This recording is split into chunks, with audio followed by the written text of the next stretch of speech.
How you doing, Kim? Good, man. Good to see you again. So, you got happy here at Delta?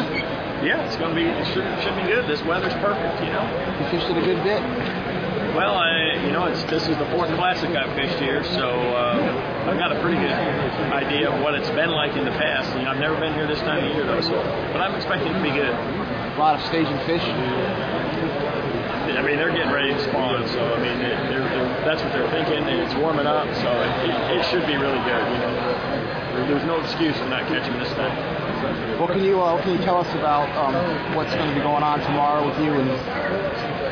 You know, I'm not sure. You know, practice was so cold that I really didn't get to fish the way I want to now. I think, you know, then you had to fish slow and really concentrate in an area. Now the fish should be a lot more active. You know, I'm kind of hoping to be able to go out there and catch them with, you know, spinnerbait or a crankbait, something moving, instead of having to, you know, drown a jig for them to get them to bite. You know, so it should be really good. But honestly, I'm not sure. I haven't been to the area that I plan on fishing yet, and you know, we'll just see.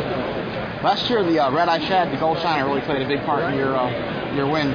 You think you're going to bring that out again this year? Or? I think that, you know, when it was cold before, the rattle baits like that, you know, lift us like a red-eye shad would have been huge. But now with it being warm, you know, I think it's probably going to be more spinner baits and maybe even buzz baits. I mean, it went from 40-something degree temperatures to now we might be catching my buzz baits.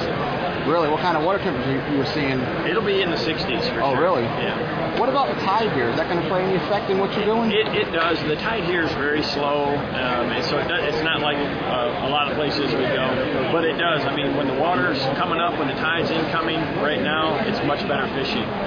When the tide's going out and the water's getting low, it's a lot tougher. What kind of tide do you look at in the morning? Well, the one thing that's good here is the wind really pushes that tide one way or the other. With the moon, the way we've got, the tides are going to be higher than normal, so we've got a strong south wind blowing right now, though, so that should hold that water back. So I'm hoping for high water and warm water in the morning when I get there, and bass that are hungry.